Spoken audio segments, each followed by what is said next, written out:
Hey guys, so I'm going to take a quick break from sharing some tips on how to better pay attention in classes to optimize your time so you can spend more time doing the things you love, to address a question that I've received.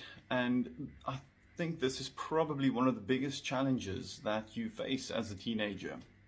At least in my experience working with teenagers, this has definitely been one of the biggest challenges for them. And obviously for myself, growing up as well. Damn, this was hard, man. And that's what others think of you. But we need to understand something that's really important here. So, choosing to change is challenging. It's always going to be challenging, because anything worth doing is challenging. I mean, even if you don't choose to do anything, life is still challenging, right? So when you choose your challenges and you choose your desired change, that means you also choose the potential growth that you will receive from those challenges and from that change.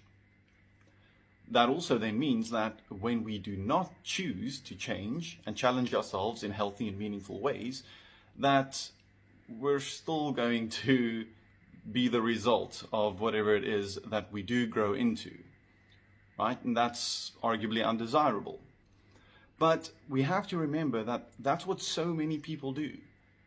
That's what the average person does. The average person doesn't choose to take full responsibility and full control over their lives by trying to change themselves in the most appropriate ways possible. That means that you are going to face a lot of adversity if you do choose to change. And probably the most challenging part of adversity or form of adversity is what others think of you and you feeling that social scrutiny. Just remind yourself, this is probably the best advice I can give you. Just remind yourself that what you're experiencing and what you're feeling as a result of how other people's perspective on you is changing is the result of you actively taking control of your life. And that's a very individualized journey to a very large degree, at least.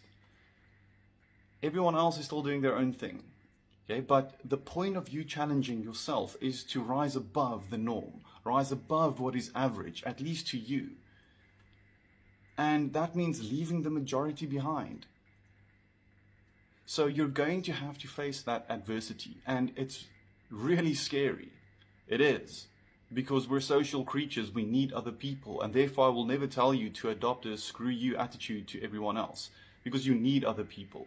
That's what makes us fantastic as social creatures, is the fact that we actually need one another, and when we really fulfill mutual needs, we optimize ourselves in every possible way. Okay, so don't just disregard what other people are thinking or saying about you, but you have to separate that from yourself. Because their criticism is what's been keeping you back up until now. Their worldview that you've become accustomed to and that you've adopted for yourself is not what's going to get you where you want to be. Get rid of that. That's a crutch that no one wants and no one needs. Face up to that adversity. Focus on taking the next step every single day. What is the next step? Because as long as you keep taking the next step, you're taking a step in the right direction. And if you just keep doing that, you build momentum. And with every step in the right direction, you're going to grow. And that's the point. Learn to love that journey. Learn to love every step. And you'll never be bored again in your life.